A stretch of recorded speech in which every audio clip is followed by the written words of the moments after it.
हमारे स्टेट लिहाजा officer doctor जमी जी, मेरे साथ NSS ओपन इवेंट मैंने शुरू किया था यहाँ पे प्रोग्राम को देख रहे हैं प्रोग्राम ऑफिसर्स और peer NSS peer. First of all, I'm just taking this opportunity to express my gratitude to all of you having me here, inviting me here to be a part of this Rotary program.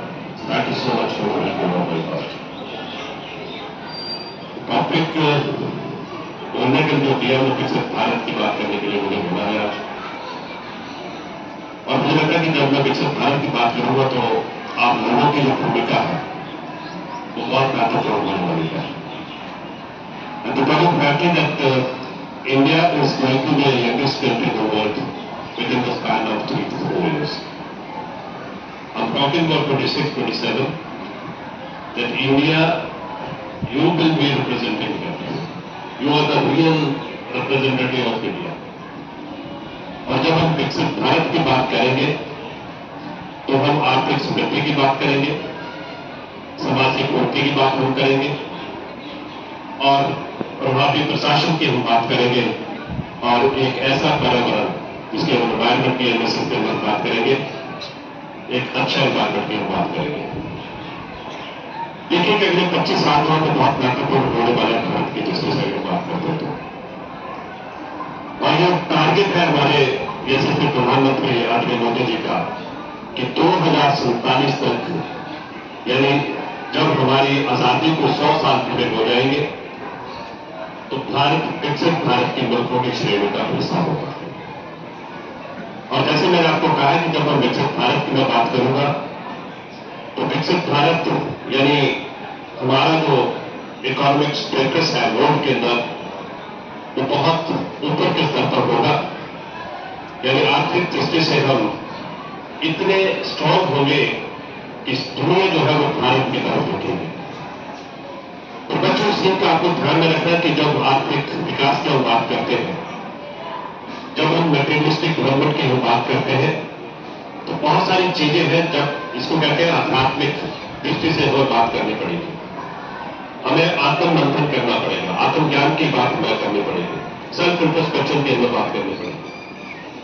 क्योंकि ऐसा न हो कि आर्थिक दृष्टि से हम बहुत आगे निकल जाए लेकिन हमारा जो एक आध्यात्मिक पक्ष है या हमारी जो एक सकारात्मक सोच है वो बहुत पीछे रह जाएगी तो उस उन्नति का कोई फायदा नहीं होगा. इन चीजों का आपको ध्यान में रखना. और जब हम आर्थिक दृष्टि से बात करेंगे, उन्नत भारत की बात करेंगे, विकसित भारत की बात करेंगे तो सबसे पहले हम युवाओं की बात करेंगे, हम महिलाओं की बात करेंगे, हम किसानों की बात करेंगे और हम गरीब लोगों की बात करेंगे. क्योंकि जब तक ये 4 श्रेणी के लोग इस अंतिम पंक्ति में बैठे हुए आगे नहीं पहुंचेंगे तो हम विकसित भारत बना नहीं पाएंगे. इस चीज का आपको ध्यान रखना. तो कहीं न कहीं आपको खुद ये सेल्फ इंट्रोस्पेक्शन ये करना है कि किस तरीके से आप भारत को देखना चाहते हैं अगले 25 साल के अंदर. एक पॉलिटिकल, एक राजनीतिक विजन हो सकता है, एक सपना, लेकिन ये सपना जो है विकसित भारत का वो 140 करोड़ लोगों का होना चाहिए. ये किसी एक क्लास वर्ग का सपना नहीं हो सकता. और जब 140 करोड़ लोग इस सकारात्मक सोच के साथ प्रयास करेंगे इकट्ठा चलने का और भारत को विकसित भारत बनाने का, तो कहीं न कहीं ये सपना जो है वो सब लोगों का होना चाहिए. और मैं एक और बात आपको कहना चाहता हूं कि यात्रा विकासशील मुल्कों की यात्रा बहुत लंबी हो चुकी है. My dear students, India got independence in the year 1947. 75 साल से ऊपर आजादी का हो चुका है, लेकिन हम लोगों को शायद, इसमें मैं भी हिस्सा हूं, जब हमें विकासशील मुल्कों की श्रेणी में रखते हैं तो मुझे एक गाली की तरह लगता है कि हमें कोई गाली दे रहा है कि 75 साल आजादी के बाद भी हम लोग विकासशील मुल्कों की श्रेणी में हैं.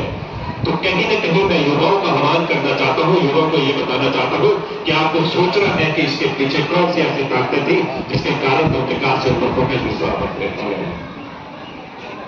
ऐसा तो नहीं था. 1947 का आजाद भारत, अगर हम साइंटिफिक टेम्पर की बात करते हैं तो हम बहुत आगे थे.